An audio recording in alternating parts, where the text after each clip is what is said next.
A recent study showed that 80% of Americans are caught up in the chains of debt. Are you? In this video, we're going to talk about two ways of getting out of debt. But first, I want to provide you with some data. According to CNBC.com, here's the average debt balances by age group. As you can see, depending on how old you are and the generation that you belong to, you might carry a different amount of debt. And according to Bankrate.com, here's a snapshot of consumer debt in 2020. As you can see, we carry different kinds of debt. So people tend to average about $5,000 in credit card debt, about $16,000 in personal loans, close to $20,000 in auto loans, about $39,000 in student loans, about 42,000 in HELOC loans, and about $208,000 in mortgage debt. I really like this quote from the book I Will Teach You to Be Rich that says, "Some people differentiate debts by calling them good debt and bad debt, depending on if the debt appreciates, like education, or depreciates, like a car, over time." And I'm sure you guys have heard that once you drive a car off a lot, it's worth significantly less, and that's mostly true. Others despise debt altogether. Whatever the case, most of us have a lot of it, and it doesn't feel good. I want to talk about student loans and credit card debt, the two largest types of debt facing most people. To do that, let's start by tracking the obvious. We already know debt is bad. In fact, we already know what to do about it. So, what's stopping us? The answer isn't just money, it's psychology. So, how is psychology involved with paying off your debt? There's this person named Dr. Brad Klontz, who is a professor in financial psychology, and he coined the term invisible money scripts to describe typically unconscious transgenerational beliefs about money that are developed in childhood and drive your behavior today. In the book I Will Teach You to Be Rich, Sethi says, "These beliefs are incredibly powerful, and once you recognize them in yourselves, you might understand your own behavior better." My first ever YouTube video is actually about money scripts, just because I think it's such a powerful idea that makes you aware of the sorts of beliefs that you're holding on to that you might not even consider that you held for as long as you've held. So I would recommend watching that video. I'll link it somewhere over here. I still don't know how this works yet. I'll share with y'all one common invisible money script around debt found in I Will Teach You to Be Rich. And it says, "It's not so bad. Everyone has credit card debt. At least I don't have as much debt as Michelle." And here's what he says it means. "Humans are wired to compare themselves to others. Interestingly, the worse situation we're in, the more we look for others to reassure us that we're not really that bad. It doesn't change our situation, but we feel better about ourselves." So I think it's really important to be really aware of invisible scripts like these because we're sabotaging ourselves with these really unhealthy beliefs that we hold, comparing ourselves to others, thinking that it's okay to hold this debt because a lot of other people also have this debt. But the truth in the matter is that debt isn't good. It holds us back from accomplishing the things that we actually want to accomplish, like traveling and buying ourselves a house or having a nice wedding or starting a business or all the other things that we could do if we didn't have this debt holding us back. I think it's super important to begin to think about maybe some of the debts. Some of the invisible money scripts that we have around debt that are stopping us from really tackling our debt, getting rid of it, and moving past it and really pursuing the things that we actually want to pursue in our lives. So, where do we start? How do we begin to get ourselves out of debt? Another quote that I really like: "A plan turns debt from a hot emotional topic to a cool math problem. It's not magic, it's math." So, step one is going to be figure out how much debt you have.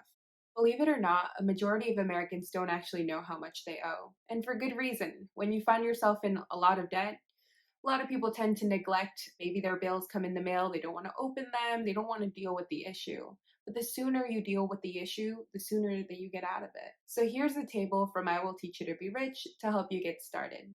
Step two is going to be decide what to pay off first. As y'all know, not all debts are created equal. Different kinds of debts and different kinds of credit cards will have different interest rates. And so there are two different methods to help you start paying off those debts. One method is called the snowball method. The other method is called the avalanche method. So, how do these work? The snowball method focuses on tackling the lowest balance first. So, the way it works is you pay the minimum on all the balances, but pay more on the debt with the lowest balance. And once you pay off the first debt, you repeat with the next lowest balance. And why does the snowball method work? This is all about psychology and small wins.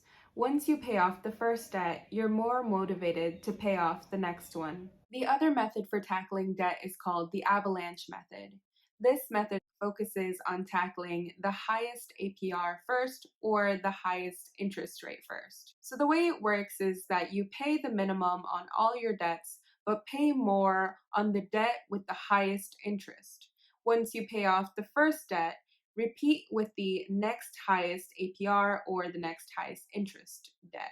And why does this method work? Mathematically, you want to pay off the credit card that's costing you the most first. I want to note here that these methods work for different reasons. I personally don't think there's a right or wrong way for paying off debt. All that matters is that you get started. Step 3 is going to be to negotiate your rates. What do I mean when I say that you should negotiate your rates? Y'all probably think I'm sponsored by this book. I'm not, but I just think it has a lot of great information, and in particular, he includes a script on how you can speak to credit card companies to get them to lower your APR.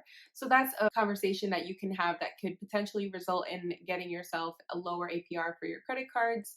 And then when it comes to the other kinds of loans that you have, like a car loan or student loans, refinancing is an option, but please speak to a professional about this, because sometimes it could be helpful to move your loans from one provider to another if it'll mean lower interest rates and thereby paying off loans faster.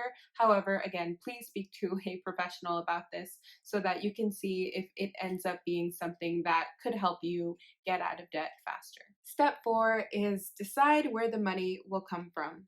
After finding out how much you owe, it's likely you'll also look at how much you currently make to see about how long it'll take you to pay off the things that you owe. Maybe you learn that it'll take you a lot longer than you initially thought it would. Maybe you start to consider that you should get a second job. Maybe you consider that you should move jobs to make more money somewhere else. Regardless of what conclusions you come to, I think a very important part of this process of getting out of debt is going to be to live below your means. That means you always spend less than you make. Some of us don't even realize that we spend more than we make, aka how we find ourselves in debt sometimes, and credit card debt usually. But it's super important to become aware of the habits that you have and to really live below your means. Step 5 is get started. That's it. You know what to do now. Go do it. All right, so how much do you owe? What method are you going to use to pay off your debt? Where's the money going to come from? And I have a few more questions to ask you that I really think you should consider. The first is, when's your debt payoff date? I think it's really important for you to consider exactly when you're going to be out of debt. Really visualize it. And also, what will you do once you're debt free? Will you spend most of your time traveling? Will you spend most of your time relaxing at home, reading? Will you spend most of your time pursuing a creative business that you've been meaning to pursue for a while now? Whatever that looks like, really visualize it. And if you're a very hands on person, maybe you could benefit from creating a vision board on what it would look like for you to be debt free and exactly when that's going to happen. All right, y'all, that's all I have for you for this video. I hope that you took something from it, and if you did, please like and subscribe. I want to end this video addressing the 20% of Americans that are not in debt, and I want you to talk to me. Talk to me in the comments. Let me know, how have you managed to keep yourself out of debt when 80% of Americans find themselves in the chains of debt? Thanks again for watching, and I will see you guys in the next one.